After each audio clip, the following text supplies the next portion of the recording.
en esta tarde de este primer día de la semana. Nuestro Dios nos da esta hermosa oportunidad de reunirnos en su nombre para alabarle y glorificarle, para estudiar una porción más acerca de su palabra. Y en esta ocasión, hermanos, quiero llamar su atención sobre un tema de un acontecimiento del cual ninguno de nosotros podrá escapar. Todos tendremos que pasar un día por esto, así que más nos vale que estemos preparados. Vamos a hablar acerca del juicio. Todos nosotros en determinado momento compareceremos ante el tribunal de nuestro Dios y seremos enjuiciados. Vamos, hermanos, a meditar en esto. ¿Cómo llegaremos a ese día? El día va a llegar. ¿Cómo vamos a llegar? ¿Cómo nos presentaremos delante de Dios en ese día? En la carta de Judas, el escritor nos da 6 consejos, los cuales vamos a ver en esta tarde y los cuales yo espero que nos sirvan para tomarlos en cuenta y para que ahora que podemos hagamos algo para que en aquel día no seamos de los que a Dios les diga no los conozco. Al fuego eterno preparado para ustedes. Yo espero, hermanos, que seamos de los que a nuestro Dios les diga venid, benditos de mi Padre.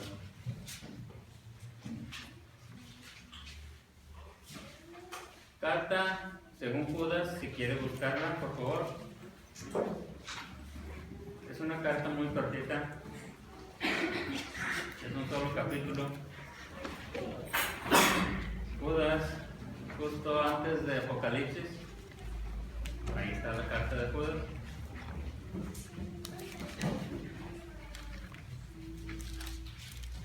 Ténganla ahí presente. Ahorita vamos a ver algunas citas de esta carta.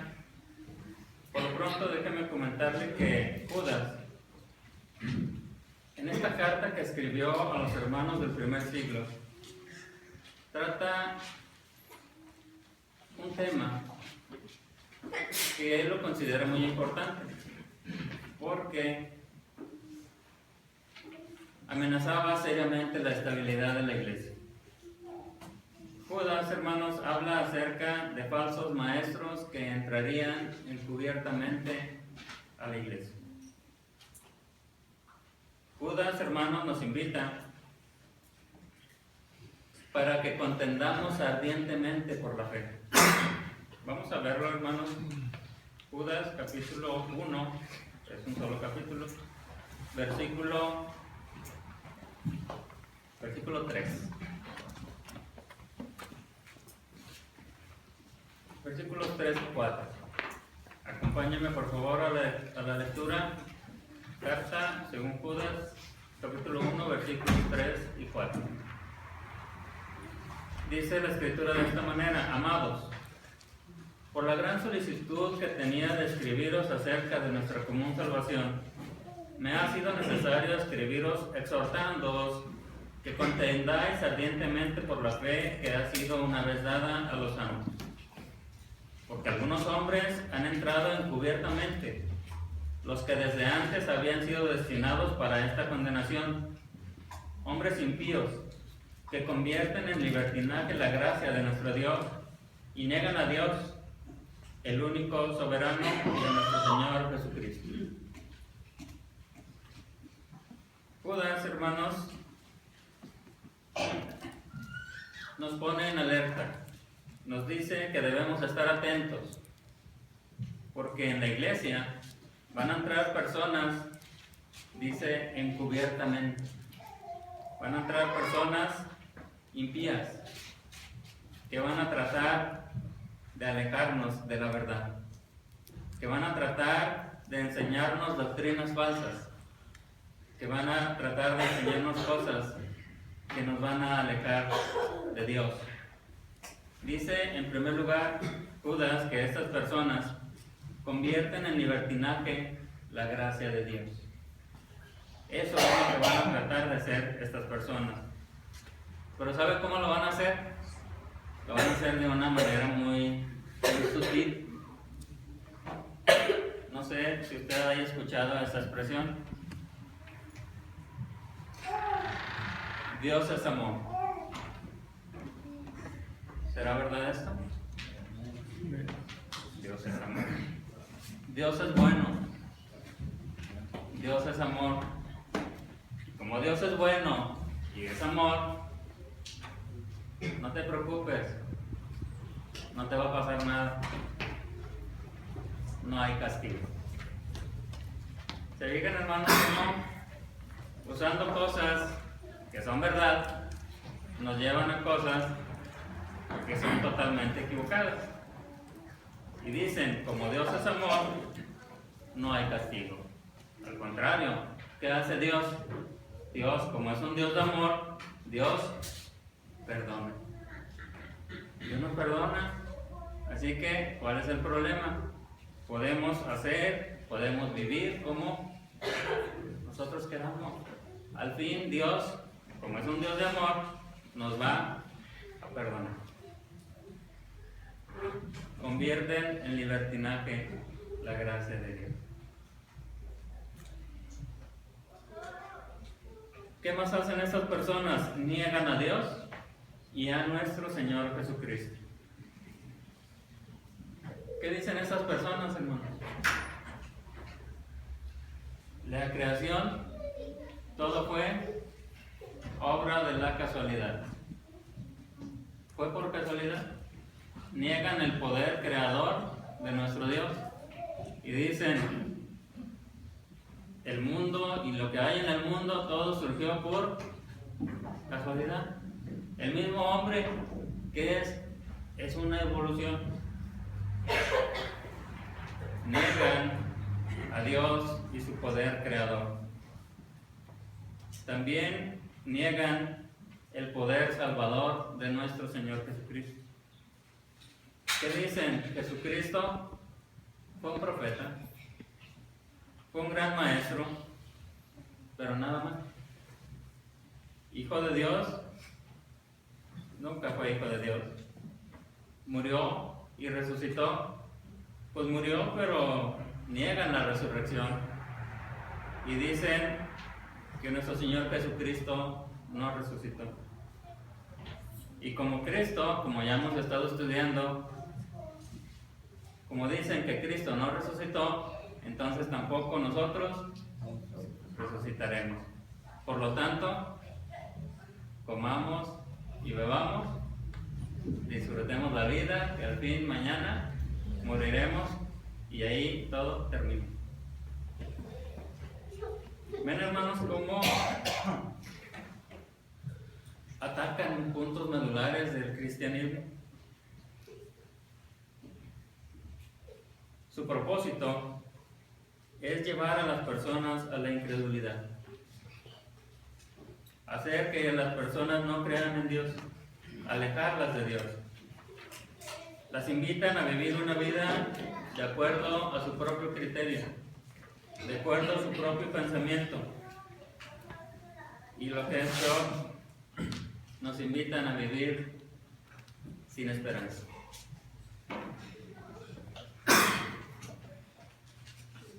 Eso es lo que quieren estas personas.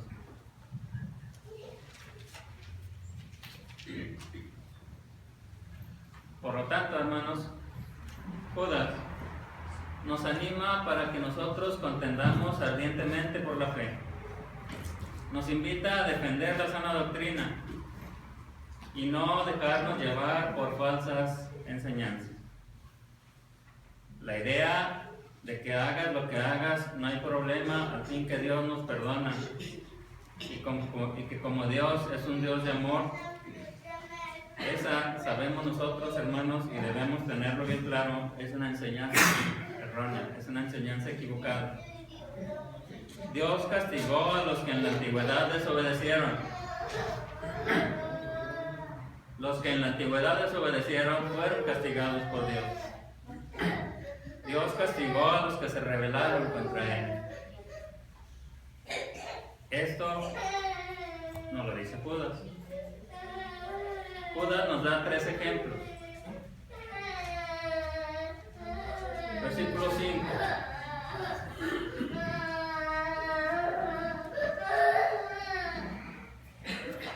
¿Estamos ahí en Judas?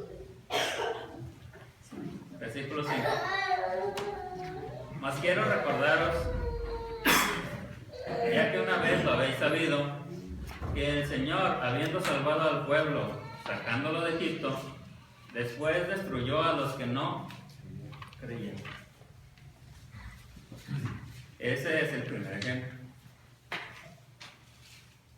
Segundo, versículo 6.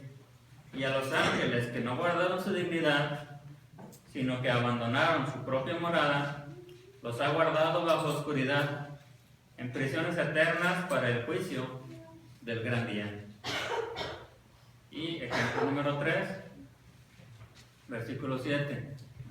Como Sodoma y Gomorra y las ciudades vecinas, las cuales de la misma manera que aquellos, habiendo fornicado e ido en pos de vicios contra naturaleza, fueron puestas, por ejemplo, sufriendo el castigo del fuego eterno. Dice Judas, no se crean de que Dios no castiga. Dios castiga a los que desobedecen. Dios castiga a los que no creen. En primer lugar, habla del pueblo de Israel. Aquel pueblo que sacó Dios de la esclavitud de Egipto para llevarlo a la tierra prometida. Pero dice que algunos no creyeron. ¿Y qué pasó con ellos? Dios los destruyó y no entraron a la tierra prometida. Así que a los que no creen, Dios sí los castiga. Dice también que Dios envió a prisiones eternas a los ángeles que no guardaron su dignidad. Aquellos ángeles, hermanos, no guardaron su situación o estatus original. Se rebelaron en contra de Dios. ¿Y qué les pasó? Fueron enviados a prisiones eternas para el día del gran juicio. Ahí estarán hasta el día del gran juicio. Y por último, Dios envió fuego del cielo que consumió a los que fornicaron y fueron en pos de vicios contra naturaleza.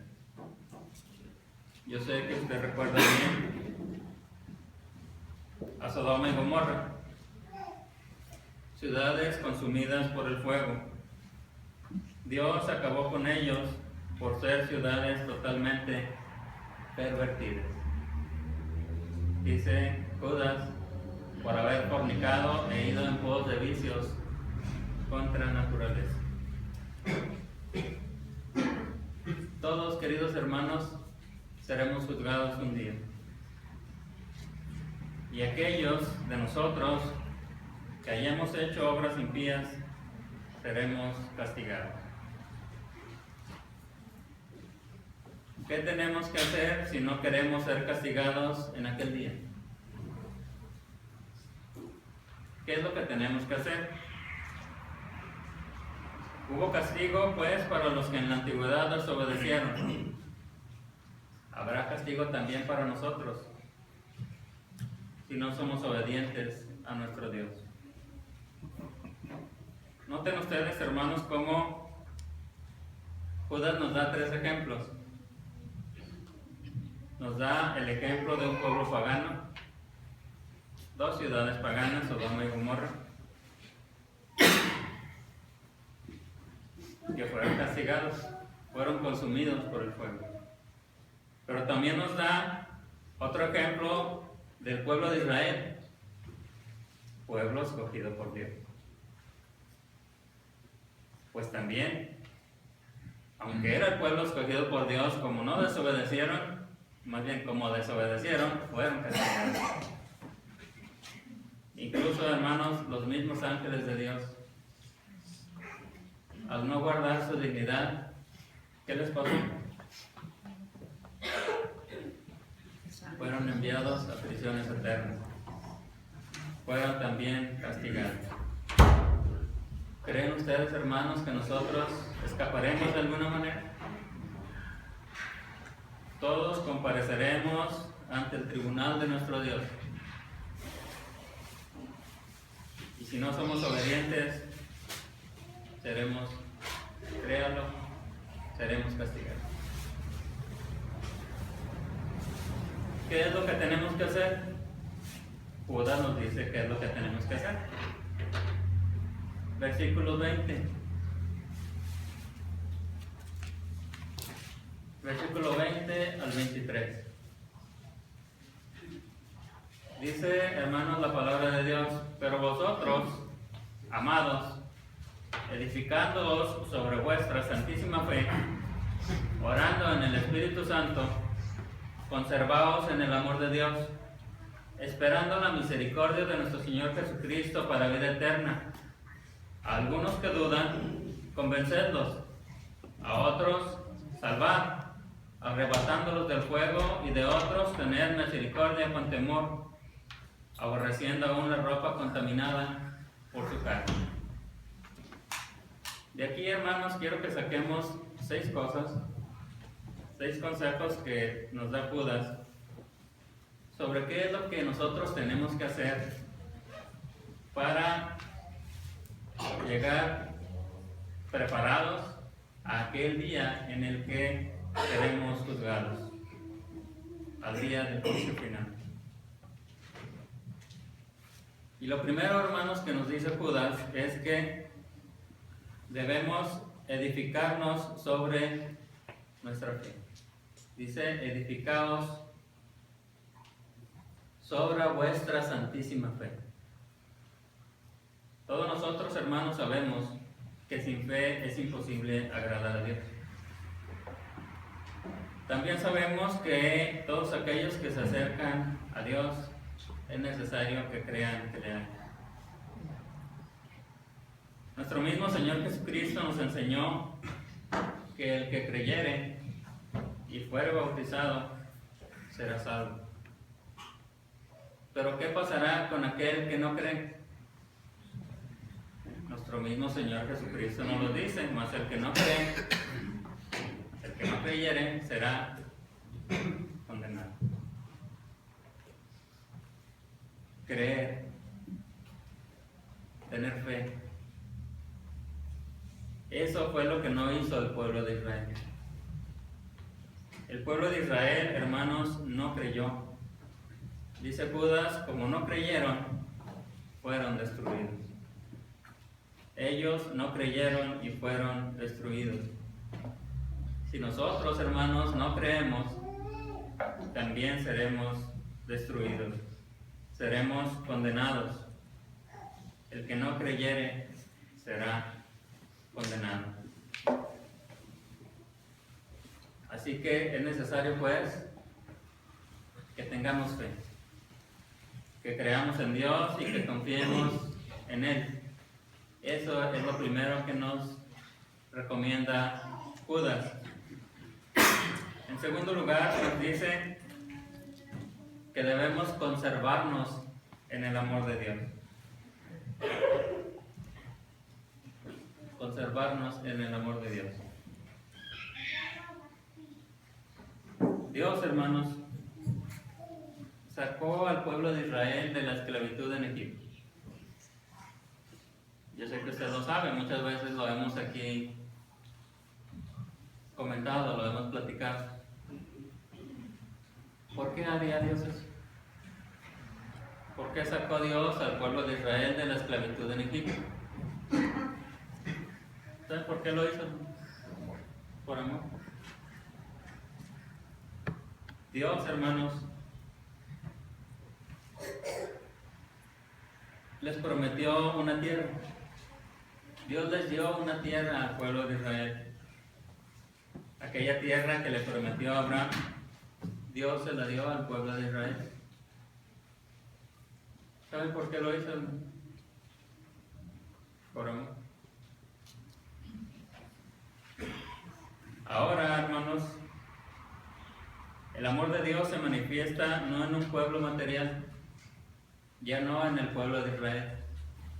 Ahora el amor de Dios se manifiesta en su pueblo espiritual. ¿Sabe usted quién es ese pueblo espiritual?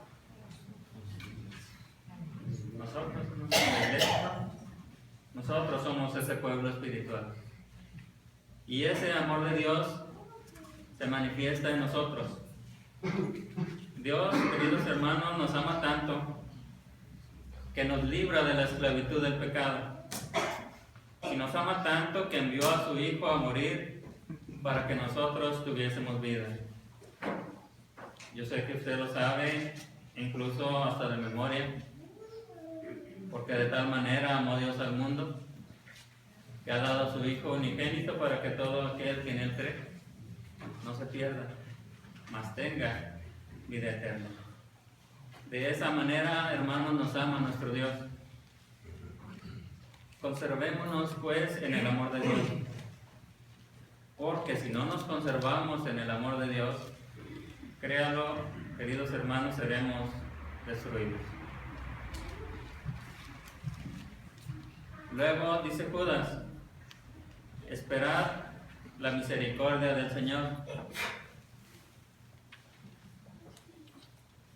Versículo 21 dice: conservaos en el amor de Dios, y luego dice: esperando la misericordia de nuestro Señor Jesucristo para vida eterna. La misericordia de nuestro Dios. Dios, hermanos, tuvo misericordia de Israel y lo sacó de la esclavitud de Egipto. Dios, hermanos, tuvo misericordia de Israel y le dio agua, alimento, y lo cuidó en el desierto. Dios, hermanos, tuvo misericordia de Israel y les dio la tierra que les había prometido. Ahora, hermanos, nuestro Dios tiene misericordia de nosotros y nos ha sacado de la esclavitud del pecado y nos da agua y alimento y nos cuida en el desierto que es esta vida. Y asimismo, hermanos, como Dios tiene misericordia de nosotros, nos dará la vida eterna, nos dará la tierra prometida. Dios, hermanos, tiene misericordia de nosotros, pero es necesario que nosotros seamos obedientes, que apreciemos la misericordia de Dios. Porque, hermanos, si menospreciamos la misericordia de Dios, seremos castigados, seremos destruidos. Luego, hermanos, dice Judas, número 4, convencer a los que dudan. Convencer a los que dudan. ¿Se acuerdan, hermanos, de aquellos 12 espías que fueron a reconocer la tierra? Estaba el pueblo de Israel ya para entrar a la tierra prometida, pero antes de hacerlo enviaron a 12 espías para que fueran a reconocer la tierra. Luego que reconocieron la tierra, regresaron con el pueblo. ¿Se acuerdan qué fue lo que dijeron? 10 de ellos dijeron: no vamos a poder. Allá hay gigantes, no vamos a poder con ellos. Tienen ciudades amuralladas. Llegaron desanimados y dudando que podrían conquistar aquella tierra. Pero dos de Dos de ellos, Josué y Caleb, ¿qué fue lo que dijeron? Podemos conquistar. Sí podemos hacerlo. Dios está con nosotros y vamos a poder conquistar esta tierra. Porque Dios la prometió a nuestros padres y Él juró que nos la daría. Desgraciadamente, hermanos, muchas veces pueden más los que dudan. Y regularmente los que dudan hacen dudar a los demás. Así que es realmente difícil que alguien que duda convenza a los demás de que no duden, si ellos mismos están dudando. Así que lo primero que tenemos que hacer es no dudar. Si nosotros queremos convencer a alguien de que no dude, primeramente nosotros tenemos que estar convencidos y no dudar. Yo les pregunto, hermanos, ¿creen ustedes realmente que pueden conquistar la tierra prometida?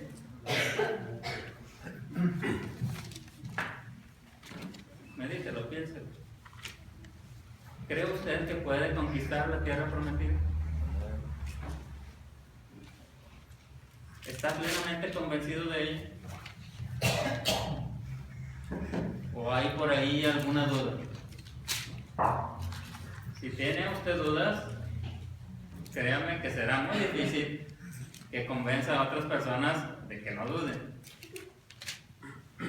Así que lo primero que tenemos que hacer cada uno de nosotros es no dudar, es estar seguros, es estar plenamente convencidos de que podemos conquistar la tierra prometida, es decir, de que podemos alcanzar la vida eterna.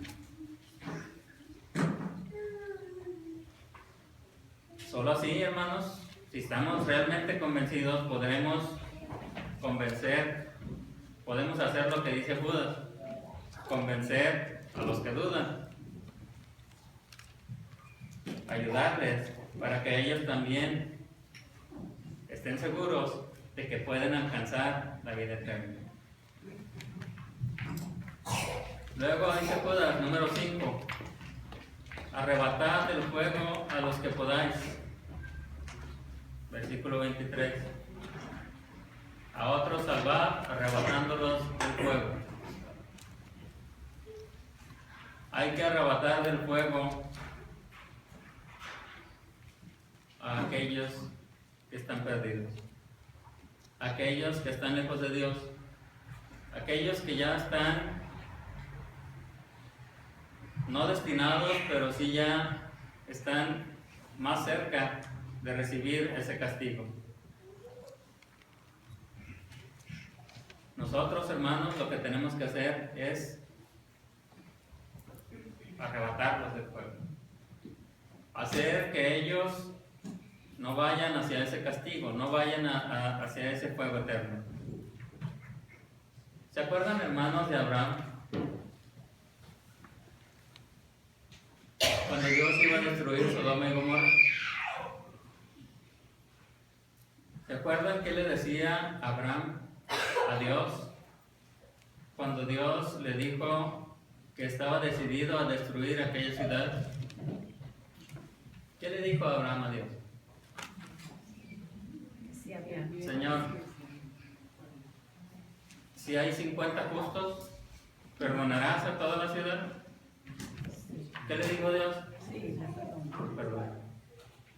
Si hay 50 justos, los perdono a todos. ¿Saben qué? No había 50.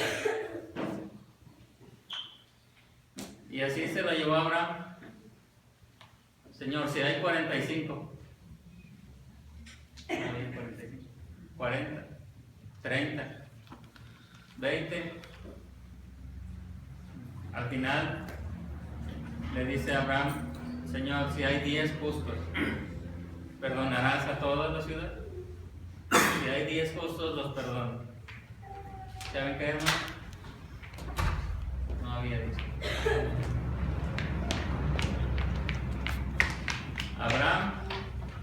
intercedió por aquel pueblo. En aquel pueblo estaba su sobrino Lot, su esposa y sus hijos. Finalmente, Dios destruyó aquellas ciudades, Sodoma, Gomorra y algunas otras ciudades ahí pequeñas. Abraham solo pudo librar de aquel castigo, de aquel fuego, de aquella destrucción a su sobrino Lot, a la esposa de Lot y a sus 2 hijos. Aunque sabemos lo que después pasó con la esposa, pero bueno, esa ya es otra historia. ¿A cuántas personas, hermanos, podremos nosotros librar del fuego del infierno? ¿A cuántos podremos nosotros arrebatar del fuego?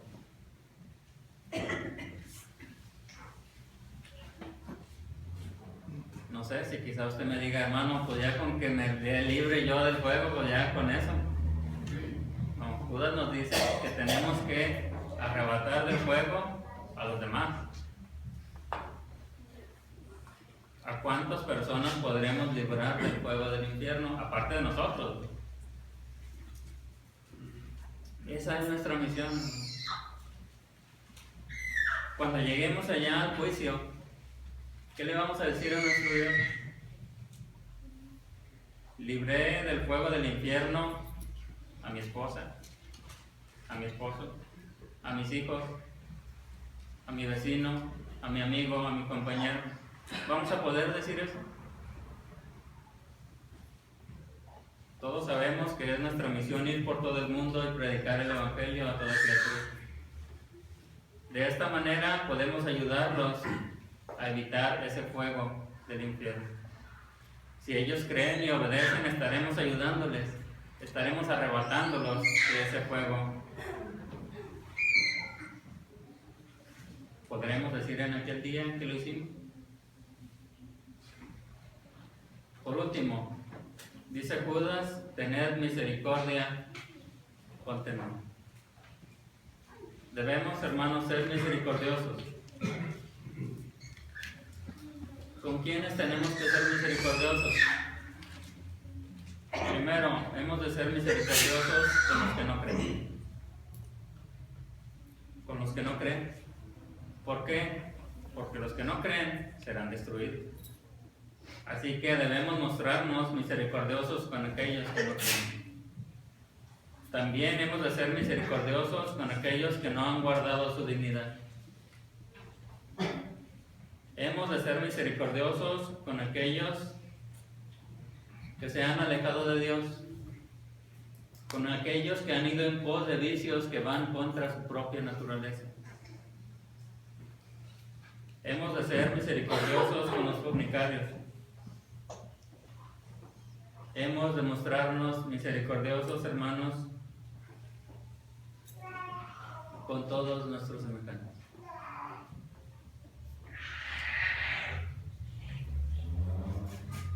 A aquellos hermanos que se han extraviado, ¿qué vamos a hacer con ellos? Pues ya se extraviaron, ya se perdieron, que se vayan. No, hermanos, tenemos que ayudarles a encontrar nuevamente el camino. Al que ha caído, ayudarle a levantarse y ayudarle a seguir adelante. Así que, hermanos, yo espero que estos consejos que nos da Judas los tomemos en cuenta y podamos en aquel día, el día del juicio, presentarnos ante nuestro Dios y poder decir: Señor, he conservado mi fe, he fortalecido mi fe, me he conservado en tu amor, he esperado tu misericordia, la he esperado con paciencia, he convencido a aquellos que dudaban. Señor, he arrebatado del fuego a cuantos pude y he tenido misericordia de ellos. Hermanos, que el Señor les bendiga.